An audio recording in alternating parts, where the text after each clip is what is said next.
understanding how do we know Jesus existed? How do we know that the resurrection was true? And so I think those are some of the biggest things is, are there missing books of the Bible? How did we get the Bible? How do we address issues of slavery, which I thank God I watched you do a series on in your church, genocide. These are questions that people out there are talking about. Evolution, atheism, people are asking these questions. And I think that is part of the gospel, is answering the questions that people have.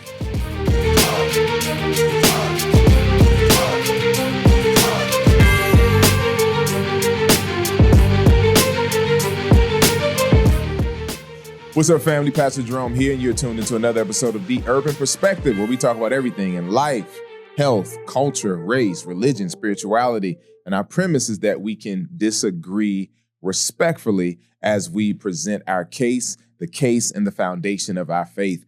Well, I want to welcome to The Urban Perspective set a man that I love. I admire his online content. Also, recently, he released a book. He has tons of followers and his platform is growing. And I'm thrilled about that because this platform is solid. It is rooted in gospel fidelity and a biblical foundation. None other than Mr. Kevin Betton. Welcome to The Urban Perspective, sir. Thank you, sir. I am literally thrilled to be here. This is it really is a dream come true for me. I have such a profound respect for you, your wife, the church, everything that you've done. And I became an urban apologist watching you and our first session together. So that always sticks out for me. So it really is an honor to be here. So we met, just so the viewers can know, we met at a conference of one of my buddies and mentors, Pastor Blake Wilson. Yep. He pastors Crossover Bible Fellowship in Houston, Texas. And he actually, his young adults did a conference called Conscious Christianity. And I addressed, is Christianity a white man's religion? But then also kind of people saying that Jesus and Horus, or Christ is a copy of Horus, and all that stuff. And then afterwards, Kevin walked up to me, introduced himself, and he was asking for my PowerPoint and stuff like that. And then he was letting me know he was watching from afar. But just to see what God has done now, man, hey, man, proud of you. Excited to see your platform just blowing up. And I love your content. And so I'm going to call him AKA Pop the Theological Balloon. All right. So if you see his content, people online saying something crazy, he like this, looking up, and then he popped the balloon and begins to break it down. Hey, so you recently released a book called Debunking the Pagan Roots of Christmas. Yes, sir. Right. And listen, I read it. One of the things I love about this brother is you go to the back, sources galore, and you're breaking down some of the historical fallacies and all that. So just tell me, what was the heart and passion behind writing that book? And why did you choose Christmas first as one of the topics to debunk? Well, it was getting close to Christmas, and I knew I wanted to do Christmas and Easter. So every year for the last 3 or 4 years, I've taught a class on Christmas and Easter and debunking those things. And so it's really started out with me searching. And really wanting to know truth for myself and really understanding where these things came from. I came up where we just took it for granted that Jesus was born on December 25th, but never had any facts, never had any evidence. And so once I started building my platform and being known for that, I said, hey, well, let's take this on. And I started watching people like Inspiring Philosophy and people online. And then I started doing my own research. And the more I found out about it, I fell in love with it. And even though the book is named Debunking the Pagan Roots, it really is rooted in, and that's why my favorite chapter in the book is about the incarnation. And once I really learned how the incarnation, not that I didn't know before, but understanding its centrality to all of this, and that Christmas is not really just so much about the date, but it's about the event of the incarnation, that just set me on fire in the good way. And then I got set on fire in the bad way with passion of wanting people to have information to be able to debunk all of the false rumors. And so we can know something is not true sometimes, but having the receipts to be able to prove it is a whole nother thing. So I didn't just go and find scholars and everything. I went to the primary texts, primary sources for Dionysus, Mithras, for Horus, all of those people, anybody you can name that they say that Jesus' story is a copy of, I debunked them with their primary sources. And then not only that, I land the plane with this, it was important for me to do that for my family. You know, we were just talking on a panel about me being the primary discipler for my son. And I said, I don't want to go another Christmas teaching this to hundreds of people on the internet, but my family doesn't have the information. So this book is a way of leaving a lasting legacy for my kids to be able to tell their children about this stuff. Yeah, I love that you're a practitioner of what you are writing about. So let me ask you this. How can we know, for instance, like you mentioned several names when you talk about Horus and Mithras, and people may not be familiar with that, but people can sound very eloquent, articulate, and present an anachronism or a heresy or a fallacy as fact. So what are some things we should look for to be able to discern that something needs to be debunked? Is there information that backs it up? Multiple pieces of information. Even in journalism, they won't present something or write a story about something without at least two sources being able to back that up. And so I think the same thing is true. Who is saying this? What is their expertise in this field? And the best source that we can always go to is, are they able to quote or present a primary source? And so a lot of times, if just right quick, what is a primary source in case someone doesn't know? What is a primary source, and how is that different from any other source? Yeah, absolutely. So a great question. A primary source is something that is written specifically by that actual person. So something from a biblical perspective, the actual letter from Paul to the church at Galatia would be a primary source. Someone that is quoting what Paul says, there would be a secondary source. And so when it came to sources about Horus, I went to the Egyptian sources that actually tell Horus's story. I went to Hindu sources, their primary sources, not scholars who are quoting about these things. And that's what we see a lot of times, even in Christianity. We see Man, Myth, Messiah. We see people like Norman Geisler, J. Warner Wallace, and all of them are great. But a lot of times they're secondary sources, but they're not quoting the actual text. And so for this one, I wanted people to be able to reference and go back to the actual text. And when we do, it is literally funny sometimes reading these stories and then looking like, you really expect us to believe that Jesus's virgin birth, this is a copy of Jesus's virgin birth? It just doesn't make sense. So let's break a couple of these down, because you have that. You'll have people take stuff like the Epic of Gilgamesh and say that that's where Noah got it from, or Horus was first, and so Jesus is a copy of him. Break down some of the differences so we can debunk this. Yes. What is the difference between Horus and Jesus? Yeah. And how do we prove that Jesus is not a copy of Horus? Yeah. So one, if you look at the story of Horus, it is his mother Isis, and then his father Osiris, right? So Osiris is killed. I want to make sure this is YouTube. I can say you can just say it. Yeah. Osiris is killed, and then his brother cuts his body up into 14 pieces, and then spread out. So Isis goes and she collects all 14 pieces, but she can't find his phallus. I'm gonna say that just for kids that may be watching, right? She can't find his phallus. Parents, explain that to your children. That's not my job. So he cannot find the phallus. So she creates one and makes it erect, sits on top of it, and then that's how Horus is produced. That's literally. That don't sound like a virgin That does birth. not sound like a virgin birth. All right. So that's one difference. Yes. Sound major to me, but I'm going to keep cooking. Yes. And so then there's another one where I think it was Dionysus that's born out of solid rock. There's another one where a person plants flowers inside their, the genitalia area, sits in a pool, and then the baby is birthed out of there. I mean, the stories, if you look at them individually, and I made sure to quote them in their context. Yes. Again, there's 93 sources in the book, all of them scholarly or primary. When you look at them, none of them sound like a virgin birth. And I start the book off. I don't know if I told you this, but I looked at my wife, told me, she's like, look at the way Pastor Jerome starts off his book and use that like a hook. I told you today you have excellent intros. And so I start the book off with this story of what is the brother's name? Bill Maher. Bill Maher has this show called Religulous. And he goes to the Holy Land and he's talking to this character who plays Jesus. And he says, your story was told by Mithras 1,000 years before. And this story was told. And he's like, how do you account for all of this? And the guys are looking up and they're like, I don't know. I'm just here, playing the character. And he's like, all I know is I just believe in Jesus. And it made me angry, because it's like, here you're playing these characters, but you don't know. Right. And then, so there was a part of me that was like, I wish he would roll, like Cedric the Entertainer said, I wish he would roll up on me and ask me something like that. But it made me see that there are a lot of us that believe the right thing, but we don't have the receipts to be able to back it up. And so I'm praying that this book will be a blessing to the body of Christ, that people will get it, they'll be able to look at it. And I want you to fact check it. I want you to go back and look at the sources.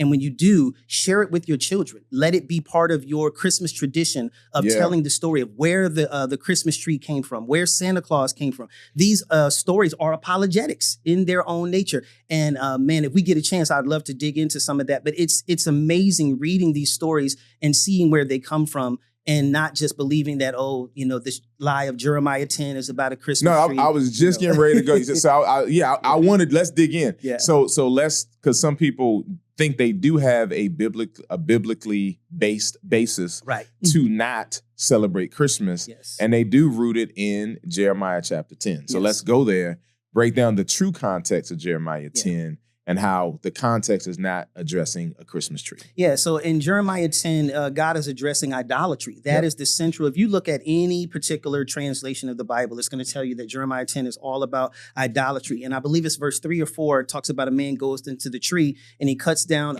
wood. And the King James Version will talk about, I forget the exact wording, but it doesn't make it clear. It can make it a little bit ambiguous. But if you look in the CSB, NLT, any of the other more modern translation, it makes it clear that they're cutting down the tree and then they are decorating the tree as it's after it's being cut down.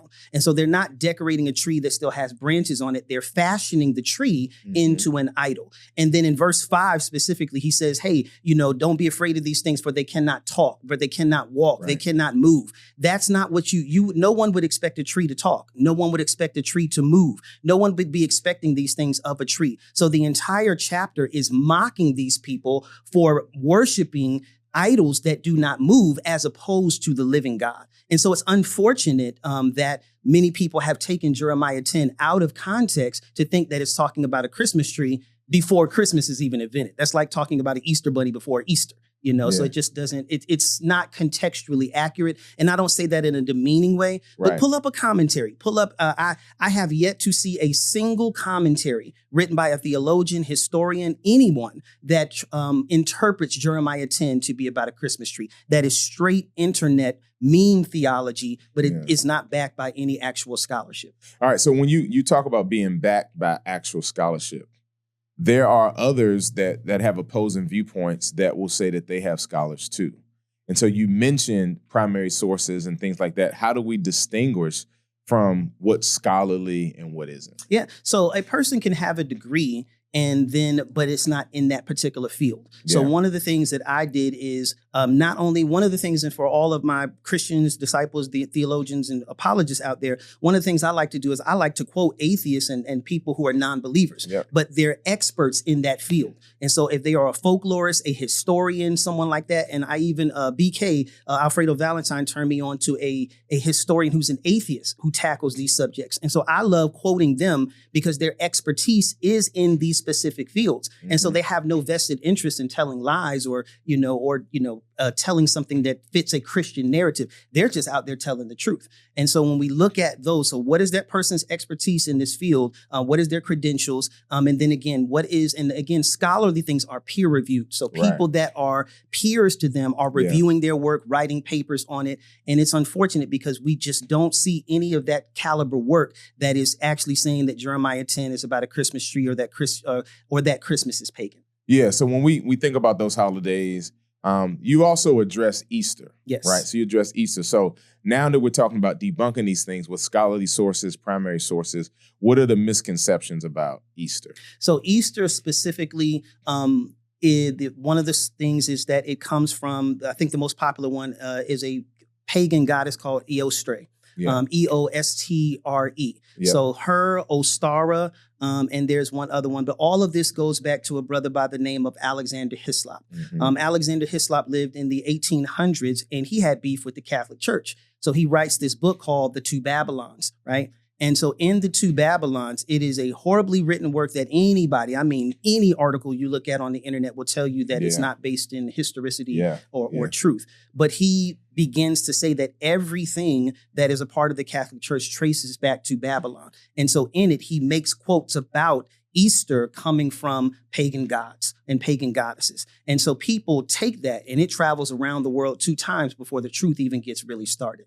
And so it takes a person that is just going to, look at the source of that, because unfortunately, when we Google something, Google is a research assistant. It's not there to tell you truth. And so Google is just going to tell you, it's going to give you a Google summary, an AI summary now of what sources on the internet are saying. But it's not telling you whether those sources are credible, whether they have degrees or, in that field or expertise in that field. It's just going to give you a summary of what things are saying. And unfortunately, what a lot of people don't know is those sources that Google is pulling from or they are rooted in Alexander Hislop's work. And so that's the big thing that a lot of people don't know. So they always give you an option when an AI summary comes up to click that little I link or whatever it is and see what article is coming from. See that source and then look at that source. And if that source doesn't have any footnotes, if it's not telling you where they got that information from, you can't trust it. Well, what about this though? So just playing, if I'm giving some pushback. All right, you're saying that Easter is not pagan and it's not rooted in any of this kind of myth or mythological stuff or astrological stuff.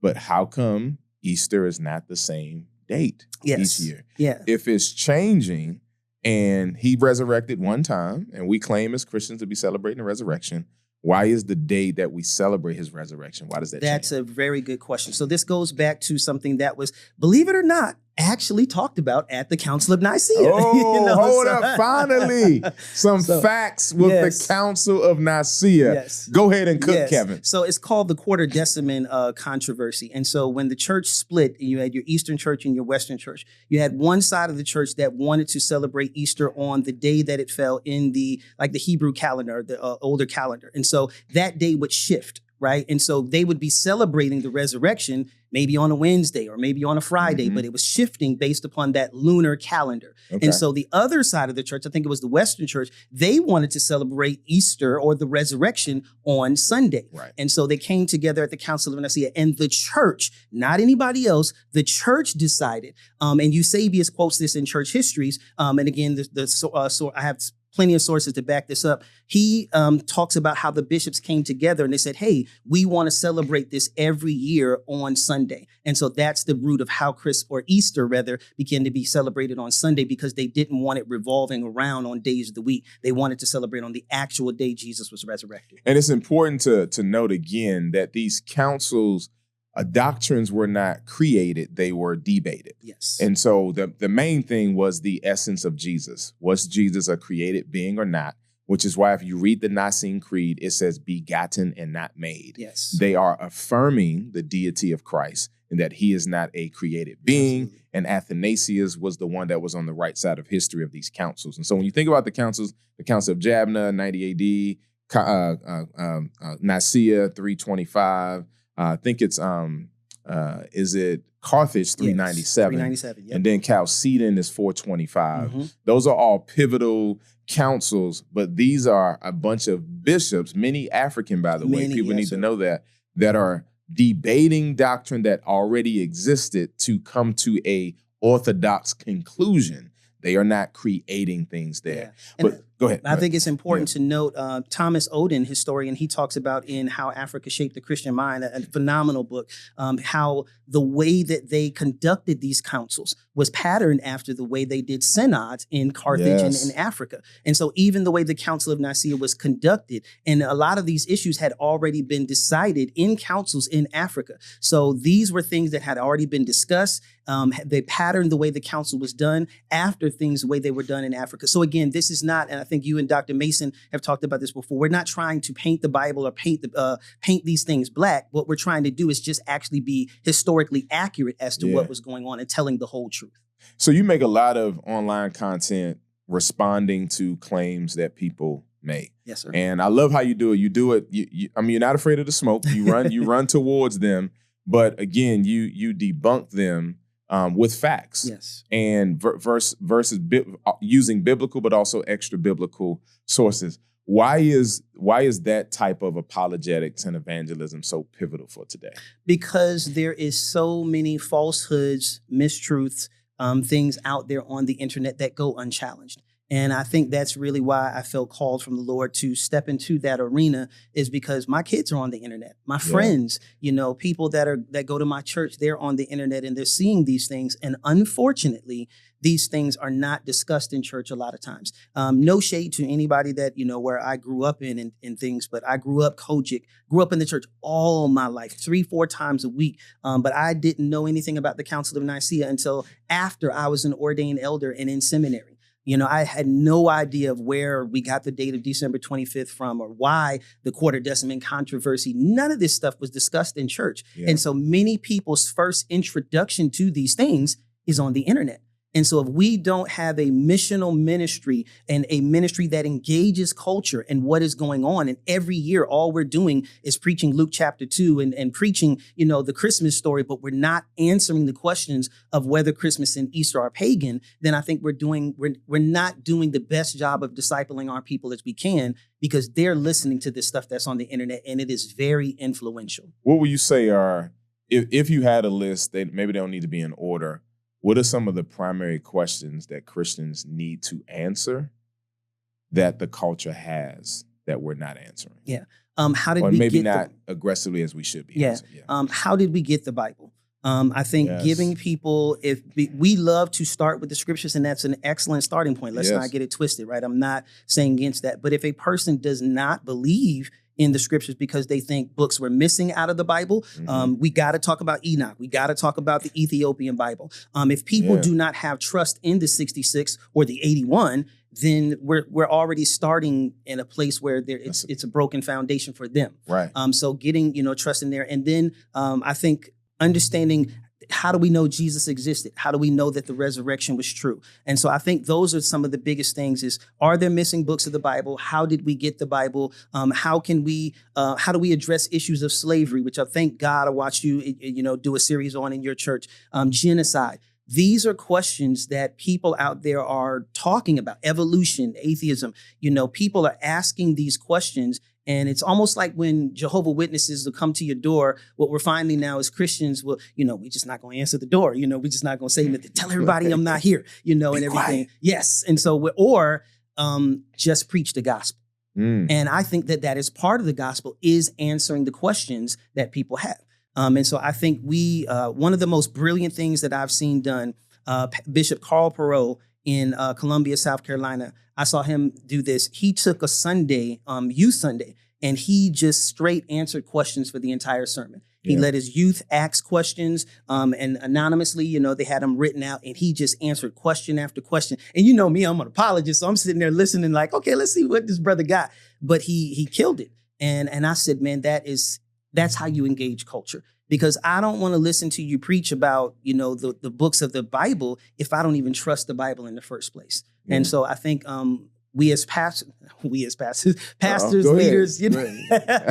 pastors, leaders, and everyone, we have to educate ourselves. And we're not in competition; we're in collaboration. So bring a Jerome Gay in, bring in a Damon Richardson, bring in an Alfredo Valentine, bring in a Kevin Betton. Connect with us. We'll give you the resources. We'll present those things to you. You don't have to feel like you have to do it all on your own, but we're all working for the same thing here, and that is the glory of God.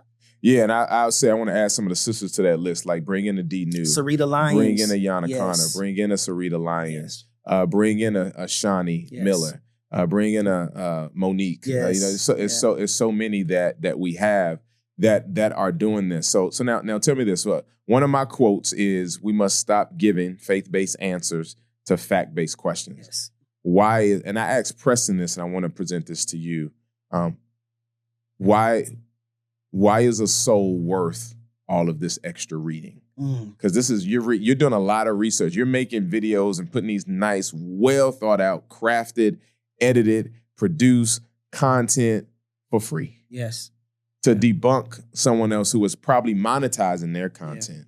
And not that that's wrong, but so why is a soul worth it? Truth matters. And Jesus came to present truth. And I look at the ripple effect. If we teach that one person, they're going to go back and teach someone. Kevin Betton is sitting here on the Urban Perspective today because Jerome Gay came to Houston. If I don't see Jerome Gay in Houston, I may not become an urban apologist. And you probably had no idea at that moment, watching and giving that presentation, that a Kevin Betton would sit in this seat and then go on to disciple other people. And so I am floored by the number of testimonies that I get of people that have taken my PowerPoints and gone and teach. And I'm like, I don't care. Take it. Put your brand on it. Put your church's name on it. As long as truth gets out there, God gonna take care of me. Right. You know what I'm saying? But it's truth matters, and that soul matters. If Jesus died, since Jesus died for that person, we have the responsibility of making sure that we present and get truth to them, and truth that can be fact checked, truth can be verified. I love what John says in 1 John. He talks about we were witnesses of him. We touched him. We handled him. We saw him. He doesn't say take my word for it. He says no. We got evidence. We have receipts for this. And I think we have to. This is not something that we can do apathetically. This is not for the lazy. This is something that we have to be willing to put our boots on, strap them up, and get out there and do the hard work that is required. And nothing else, nothing else is even satisfactory. And I love that you shared that, because you're right. I did not know that you would be inspired by my presentation, but now, again, you far exceeded the amount of followers and stuff that I'm doing. And I want to encourage people out there to say, like, that's the heart. Like, we're not in competition. I'm fine that he has more followers, all that stuff, more views. Praise God. You're putting in the work so that it gets out there. And I think that's just so pivotal, that we do realize we are not in competition. We're working together. Whoever God chooses to use to bless, that's going to put in that work and do that influence, I'm all for it. And so I'm proud of just what God is doing through you, man. Just to see that. And again, I did not know that small seed would take root like it has in your life. Yeah, I was set on fire watching you, the swag that you had, and everything. I still got the pictures. I got to add that to my presentation. But I was so moved. And watching you, Dr. Mason, Damon, Dr. Sarita, Dr. Tiffany Gill, Zion, everybody was up there. And I mean, I'm like a kid in a candy store. And I'm like, this is my tribe. I knew in that moment, like, this is what I'm called to do. Praise God. Until the Lord calls me home, I'm going to do it to the day that I die and get that truth out, get that gospel out there. And the Lord has every door he opens, I'm going to walk through it. I'm not concerned with followers and all that. That stuff is fleeting. I think I heard Jackie, talk about that before, Jackie Hill Perry. And just that, I'm not worried about being impressive.